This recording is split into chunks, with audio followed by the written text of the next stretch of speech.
Hey everybody, this is Talkative Carl back again for another movie spoiler review, another Christmas movie, and today I will be briefly reviewing Arthur Christmas. It's released in 2011, November 23rd, 2011 in the United States. Uh, November 23rd, 2011 in the United States, November 11th in the UK. It stars James McAvoy as Arthur Claus, Hugh Laurie as Stephen Claus, Bill Nighy as Grand Santa, Jim Broadbent as Malcolm Claus, Imelda Staunton as Margaret Claus, Ashley Jensen as Bryony Shelfley, uh, and Mark Woodton as Peter, Steve's subsequent assistant Christmas elf. So yeah, uh, this was like I didn't see this in the movie theater when it came out, but I always thought it was like, this is like a nice little cool Christmas movie. I think fairly people can easily put Arthur Christmas as like a Christmas classic, at least one of the Christmas classics, because it hits all the beats of like just nice, like just like a nice Christmas film. And James McAvoy just plays his role pretty well. Just like a goofy nerd type of individual. Because Arthur has like weird like laugh, like almost like he's wheezing when he laughs. that thing is like, I can do without that. But beyond that, I like the character of Arthur. So the beginning of this movie, you quickly see that Santa Claus isn't this one. At least in this iteration, Santa Claus isn't just this one individual.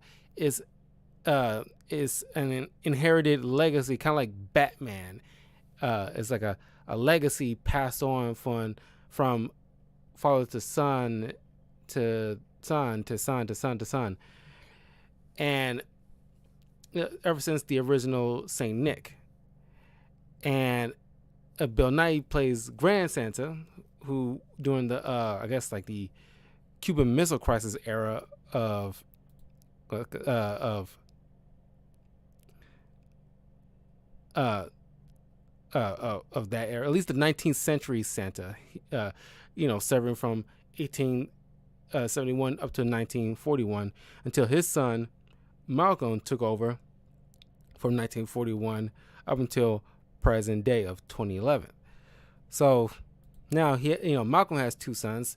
The oldest, Steve, played by Hugh Laurie, who's sort of like a more jacked Hugh Laurie, and Arthur, the youngest son.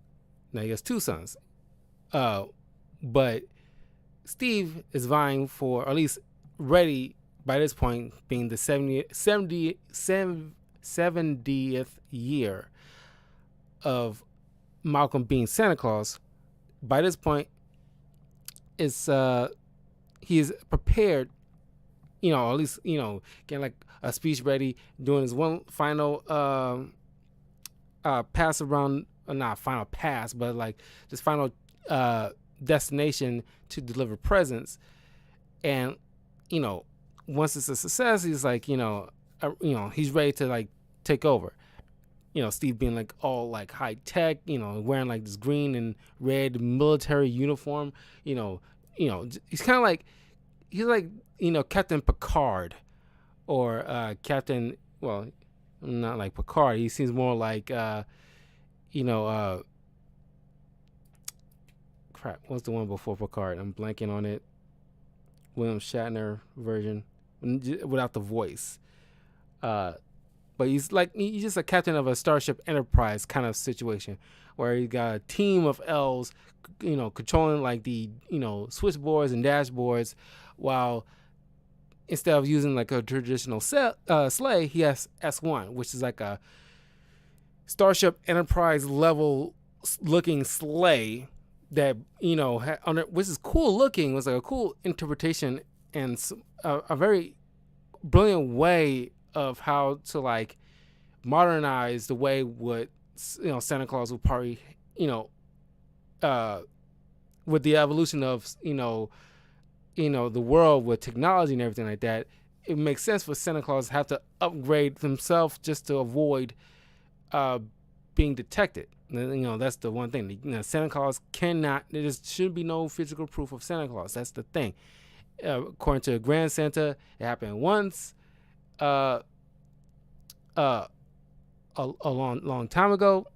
I know not Grand. One of the elderly elves mentions how like one of the Santas, got caught, and they had to hide. They had to stay away for like 6 years until things died down.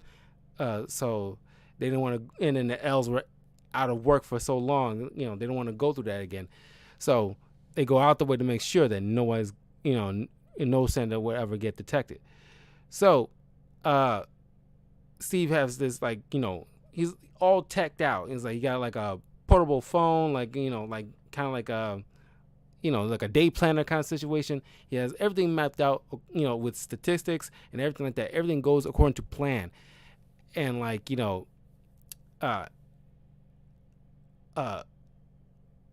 like the red slate, like I mentioned, like the underneath the S1 ship, it's kind of like a bending like camouflage technology kind of situation underneath it, so it can match the color of the sky, so that way anybody looking up, they won't see like a big ship flying through the sky, and it avoids it's like so advanced it can avoid anybody's radar across the country. And so during the course of delivering a package to a kid in Poland and avoid getting detected, which is kind of smooth the way like you see, because Malcolm at this point in time is like a figurehead. He doesn't really do anything. He's not as active as he probably used to been. So he's pretty much just kind of going through the motions and let the elves do most of the work, while he's still getting the praise, because he does one delivery because he can't do it all by himself anymore. He's getting up there, just like his father's, which he's worried because he eventually he wants to stay on for another year, pretty much trying to prolong his retirement because he dreads the thought of sitting in a room with his father playing board games while watching his son Steve, potentially being Steve, delivering presents. And it's like that kind of thing, dreading. He's like dreading his mortality and like his position in life, like without Santa, like what am I kind of situation. And like he's just like, he still, it's kind of like Grand Santa want to relive his glory days kind of mindset, but he Malcolm want to prolong his stay as much as possible so he can just pretty much trying to avoid the inevitable. So he's like, all the elves are, it's like a cool moment where like all the elves is like going to like formations and stuff like that and doing this straight up like ninja like precision acrobatics and everything like that, and avoiding lights and hallways and climbing up walls and all this very cool stealth stuff, and like at the same time delivering gifts. And like it's a cool moment where one of the elves scaling the walls, and in the hospital he's like like throwing stars, like throwing like binkies in like little newborn babies in like the baby room, and just like just wop, just popping like binkies in little babies' mouths as their presents. And I also like there's a moment where like you can just tell their position or mindset on how they deem like naughty or nice on the fly, where it's like there's this gun, they can scan kids and see like the scale, at least the percentage of their naughtiness of the year. And like one kid had like a percentage like 56% naughtiness, So and the kid and the elf took it upon themselves like, we'll give it to him. It's 50%. It's like, well, we'll give it to him, and he scammed himself to give it like a higher good percentage, and so that way he'll get like gifts in the stocking. And it's like I kind of like that. It's like it kind of grade on a curve. It's like you at least getting like, I guess in their mindset like they got 50%. We'll throw them a bone this go around, and we'll see what's going on next year. So I thought that was pretty cool, a nice little touch. So you see Arthur, he's like in charge of the mailroom, collecting mail, answering letters, and everything like that, because he's pretty much like the secret joke in like the office room, whereas like he's kind of like the office goofball, but no one wants to say nothing because it's the boss's kid kind of situation, and he's just not as respected as Steve is, who's carrying himself with authority.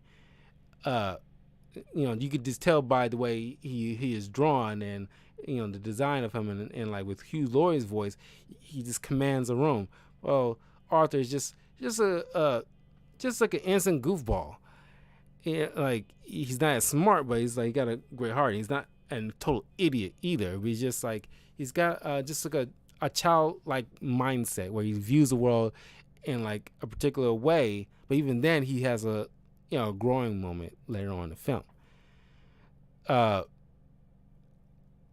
So once Santa comes back, they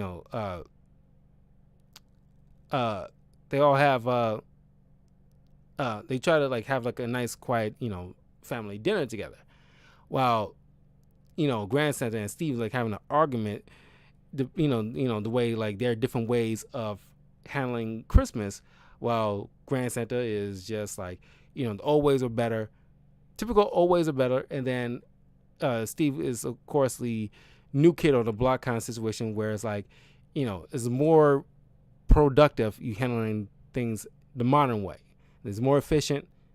You get things done without any mishaps, especially when times are changed. And you see, Arthur just trying to keep the peace as much as possible. He said that kind of like that kid in the family that's kind of like that's caught in the middle and trying to keep everybody level-headed and like trying to avoid conflict by trying to liven things up and take people's minds off the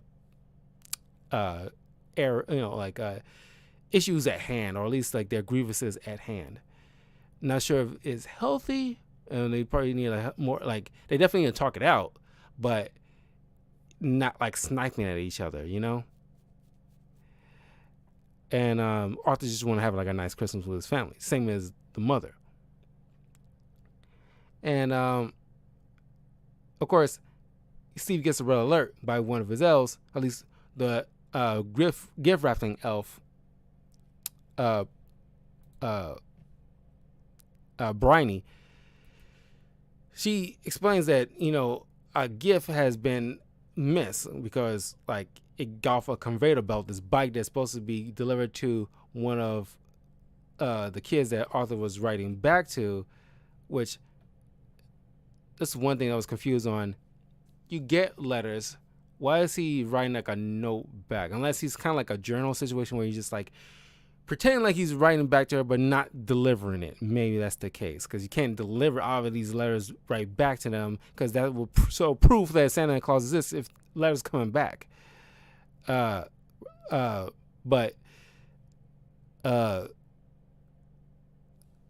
this child, Gwen from Trelew, Cornwall, which is located in the UK, London, England, and it's kind of like a little small. Well, at least depicting in the movie, it's kind of like a little village kind of situation, and so they only got like at least like a 2 or 3 hours left before sunrise, and it's Christmas Day, at least officially Christmas Day. So now Arthur and is freaking out, like, screaming like a child's bad mess, and Steve trying to keep, like, him, like, calm and everything like that, because, like, he does not view this kid as a priority. It's like, it was one kid out of the billion that I did deliver, so it's like, it's still a success rate to him. But of course, Steve dismisses Arthur entirely and his wanting to get that gift delivered, because in Arthur's mind, he doesn't want any kid feeling left out on Christmas, and if they make a request for a gift and the kid's been nice and the gift has failed to be delivered, then that kid will lose faith in Santa, which he cannot abide by, because she'll feel like, according to him, that kid will feel like she'll be left out among the other kids, and thinking, like, and that'll probably be, in his mind, that might be self-damaging to that kid, that, of course, like, in this world Santa Claus exists, but, well, not saying like Santa Claus doesn't exist for you children out there. Santa Claus is definitely a thing, but can you imagine a kid, like, oh, well, at least sometimes people don't get everything that they want, and it's not the end of the world. However, in the movie, Arthur wants to make sure this kid gets her gift. So he's trying to sneak off to get Grand Santa to help him, or at least get Grand Santa to do the delivery. But, Grand Santa wants Arthur to come with him, using, like, the old sleigh that's supposed to have been scrapped but wasn't, and utilizing the grandchildren of, or great-grandchildren of the original 8 reindeer to pull the sleigh, using, like, magic dust mined from the Aurora Borealis to help, which explains the flying for the reindeer. But, Arthur, being like a very timid and sheltered kid, doesn't want to go out there to do any delivery. He's very, like, that's another thing he's kind of eventually kind of grows out of in this film, is that he finds the courage, despite despite everything, he finds the courage to do what he needs to do when nobody else would. So Grand Santa convinces Arthur to come on board, while Bryony tags along, as they flying just randomly, it seems like just randomly trying to find England. And according to Grand Santa, they usually, Santa Claus usually go through Canada first, because it's usually quiet, because it's kind of funny, and to, like, to veer into their respective stops. But along the way, they end up losing reindeer, and they find out about, or at least when they're spotted, people assume it's aliens, which gets, like, this government agency involved, the United Northern Federal International Treaty Alliance, or UNFITA, which is funny, unfit. But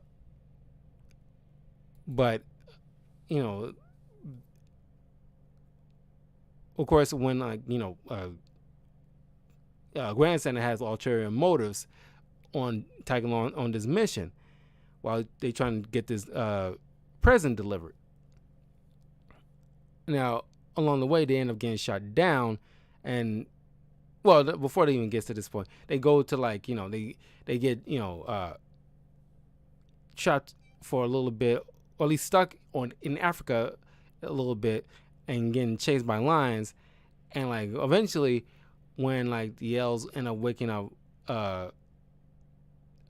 Malcolm and Margaret, his wife, and they seem to have, like, just questions, like, if one kid's missing, if one kid doesn't matter, do they all matter? It's like they asking all these little questions that he won't be able to answer, because he's just a figurehead. He just doesn't know. He's let Steve, do the bulk of the work, or the elves do the bulk of the work, and he just takes the credit. And now it's like when dealing with, he's being like, he's Santa, so he's the boss, so he should know what to do. And then coming to him for answers, he's giving the blank stare. And then he's passing the buck pretty much to Steve, like, typical parents, because I've been there, where it's like, as soon as like, they found out like Arthur and Grand Center are like, going, different parts of the world randomly, and they're pretty much lost, and they having a hard time tracking them, because of the Slay's old technology. They have to rely on like an elderly elf using some old mechanism in order to communicate with the old Slay. And like, you see like Malcolm just passing a buck, like, how could you let this happen, Steve? You're his older brother. And like, which I felt bad for Steve in this moment, because as an older brother myself, I felt his pain. Whereas like, if something happened with my little brothers, who they have their own minds and like, own willpower, and aside from me to physically, hold them down, like, they go off and do something that's irresponsible or gets them in trouble or whatever, then they lay blame on the older sibling, like, the brother's keeper motif, and that's wrong.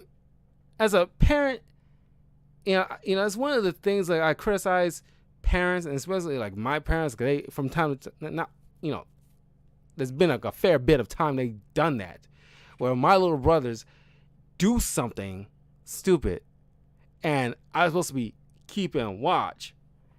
I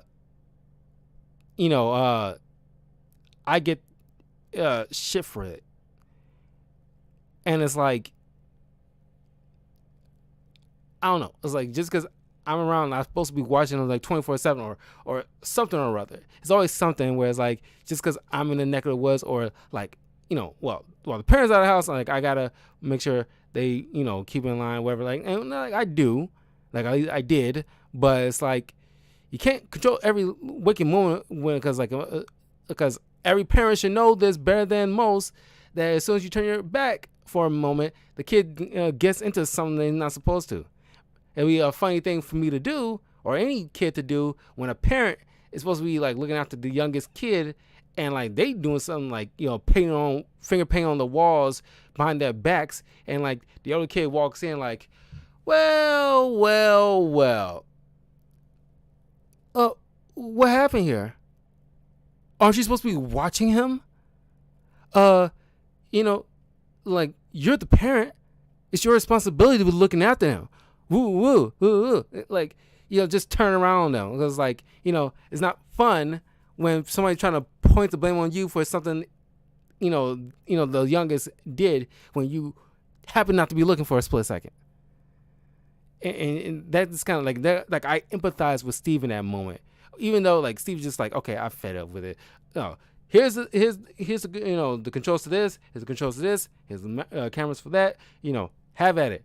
And just so it's like, walking down towards the room, because like he ain't having this moment, because like he's trying to get everything. He's trying to wrangle everything, and he getting blamed.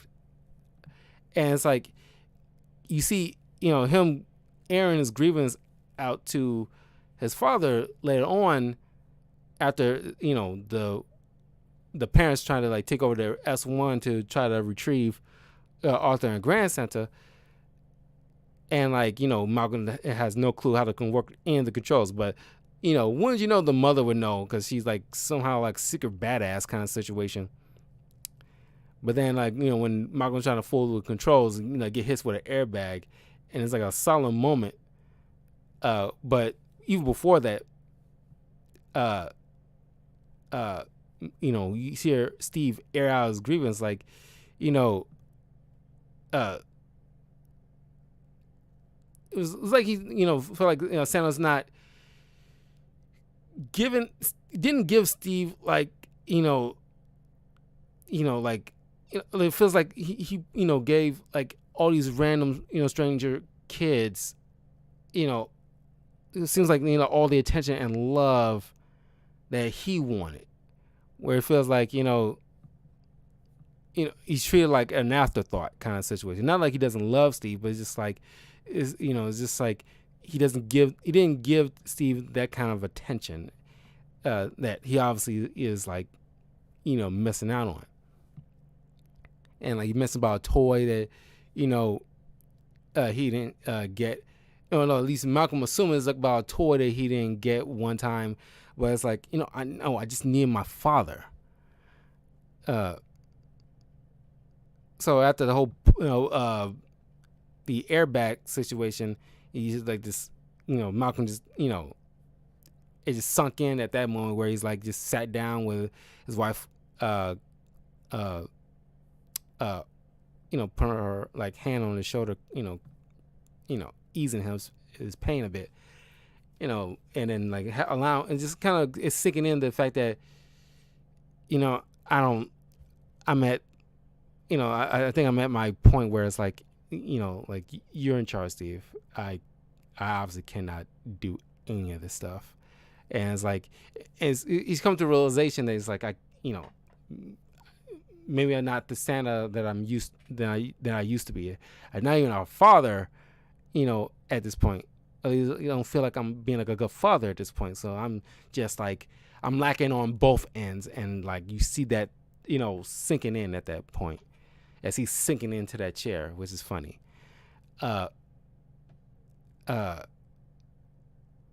So once Arthur and grandson get shot down by the government, they land on an island in Cuba, and Arthur then realized, well, at least beforehand, when they thought they was going, they thought they landed in Mexico thinking it's somehow England, because they have like a very old map, and like time has changed, and cities evolve, and things are moved around, continents and everything like that. So they was all over the place. And then once they landed here, before they end up in Cuba, once they getting chased down by other government officials, Grand Santa, or at least Arthur realized Grand Santa only tagged along because he just wanted to relive his glory days, or at least showboat or prove to Steve that his ways are better. He doesn't really care about the kid. He just in it for himself, his ego, which kind of disappoints Arthur. And you see him just like a typical old geezer, where it's like kind of like no different than like a toddler when it's like they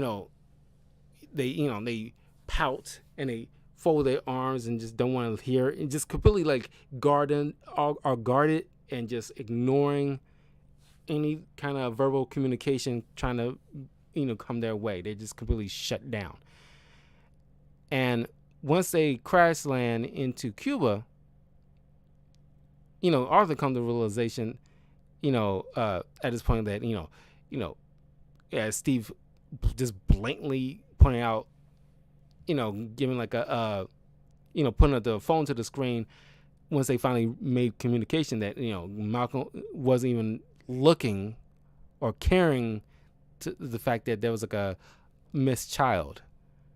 This disappoints Arthur, who's this who's pretty much like sulking in the sand, throwing his little Christmas reindeer shoes in the water, just disappointing everybody, disappointing Steve, with his lack of just caring about this kid and not trying to make the one trip to get it delivered quickly. Malcolm not, caring all, even though he's supposed to be the Santa Claus. And then Grand Santa, who just did not care because he just worried about his own ego and grandstanding. So it's like not one of these guys behaves like the Santa that he thinks a Santa should behave. Then, despite like Grand Santa trying to console him, Arthur comes to the realization, given the fact that looking at a picture that Gwen drew in her letter, Santa isn't Steve, Malcolm, or Grand Santa.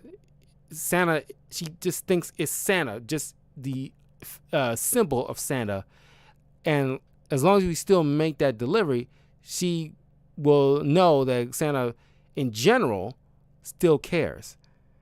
So they finally, because they lost, most of the reindeer, when they get them back and they finally pull the sleigh uh, to the right, they finally get to the right place. All four generations of Santas convene on this house, and you see Malcolm, Steve, and Grand Santa fight over the bike to see who gets to place it underneath the tree, and Malcolm then realizes that Arthur should be the one to get that honor, because unlike the three of them who are bickering over who gets to deliver it, Arthur's the only one who's thinking of the child. And I like that moment where it's like, they all watching from the closet, which Malcolm never got to, never once did it in his tenure of Santa. Got to see the joy of a child's face when they open up their Christmas present, from Santa. And Malcolm decides, Steve,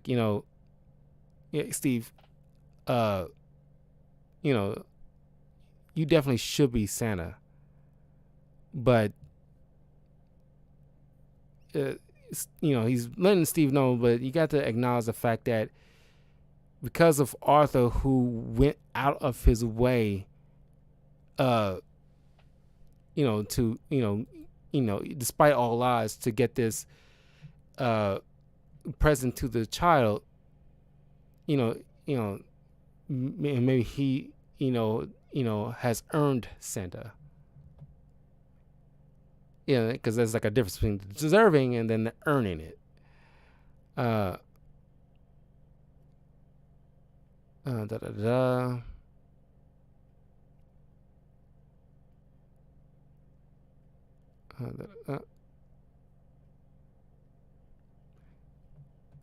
Yeah, so Steve acknowledging his shortcomings, he realizes, because when he tried to deliver the gift initially, but to the wrong kid, he didn't know how to handle that kid, or at least because he hasn't been around children. He's like the techie kind of situation. He's very hands off kind of situation. So when presented with a child for the first time, he gets flustered. He doesn't know how to handle it, or because handle like a screaming kid. He's like he just kind of books it. So he comes to that realization that that's not my bag. I know where my spot is. So this kind of thing should definitely deserve to be handed to Arthur. So in the end, Arthur becomes the new Santa, and Steve goes back to his duties as chief operating officer of the North Pole. Handling all the the tech and the more the ones and zeros of it all, while Malcolm enjoys the company of his father, playing board games, just having a nice quiet retirement, and knowing it's okay to just let go of the reins, and Arthur doing his duty as Santa. And the movie ends like I said, it's a pretty nice simple story, very well acted. Everybody involved is doing their 100%, and it's fun. It's a fun. It's maybe not on the same tier maybe as Elf, but it's I put it up there with Elf as far as a good Christmas story. Fun, great for the kids, and it's heartwarming. There's very little that I can nitpick about this, but it's maybe the Steve's little elf assistant, that that elf was kind of annoying. Uh, but you had that bootlicker kind of situation, I guess. But uh, I mean, like the art is pretty good, and it's nothing too off-putting with facial stuff. I can do without the wheezing laugh of Arthur. I mean, he's. I mean, James McAvoy's trying to put his own spin on it. I guess it's not, like I said, it's nitpicky, but it's kind of like okay, yeah, he a goofball. You don't need like to add on the fact of a goofy laugh just to hit it home. But yeah, it's a pretty solid movie. If you've seen Arthur Christmas, let me know what you think of the movie. Are there any pros and cons in your mindset after watching it? And of course, don't forget to leave a like, comment, subscribe, all that good stuff to Talkative Carl on YouTube, Twitch, and Twitter. Follow me on my Patreon. That's patreon.com/talkativecarl. All the links are in the description. And of course, look for tomorrow when I think tomorrow I'll be doing It's a Wonderful Life spoiler review. But at least I think I'll have it up by tomorrow. But definitely on Friday evening, I will do a full spoiler review of Spider-Man No Way Home. I've been avoiding spoilers for the past couple. Not spoilers, but just like avoiding social media for the past 2 days. No Instagram, no like Twitter. It's like I'm barely on Twitter. If you haven't seen me tweet that often. Aside from posting about like my complete sorry about that. Somebody honking their horn right outside my dongle window. I did post about my old video game walkthrough for the channel, Spider-Man Shattered Dimensions. Check out that walkthrough because that was Spider-Verse before Spider-Verse was a thing. Great game.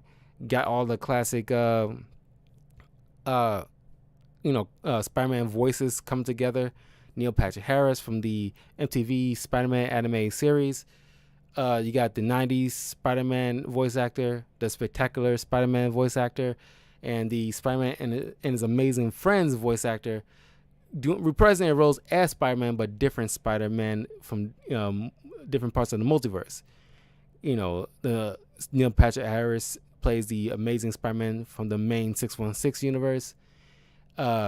Spectacular Spider-Man plays the Ultimate Spider-Man of that universe. 90s Spider-Man plays Spider-Man Noir, and Spider-Man and his amazing friends does the voice for Spider-Man 2099. Check out those videos. There's no commentary because I didn't have the audio properly set up. I was in my early phases of streaming at that time, but definitely check those out if you want to see like the gameplay and everything like that. It's very fun. One of my favorite Spider-Man games. Matter of fact, after Spider-Man No Way Home, at some point, either by the end of next week or the end of the month, I want to do another YouTube tier listing of like favorite, at least how I rank all the Spider-Man movies. So I want to do like a tier list for those and see like how I would rank them personally. So I will see you guys hopefully tomorrow, depending on if I get that movie done, so I can. Well, I probably won't post the video until like long after I come back from the movies. So look forward to that. More than likely, it's probably gonna be kind of late because I'm catching the 3 p.m. showing of Spider-Man No Way Home. So by the time I get back, I want to get something to eat. Probably gonna have a pizza. Haven't had pizza in months. Just just chilling out. So hopefully by later on that evening, I will have like a review of It's a Wonderful Life up and ready. So yeah, see you guys soon. Take care. Have a great night.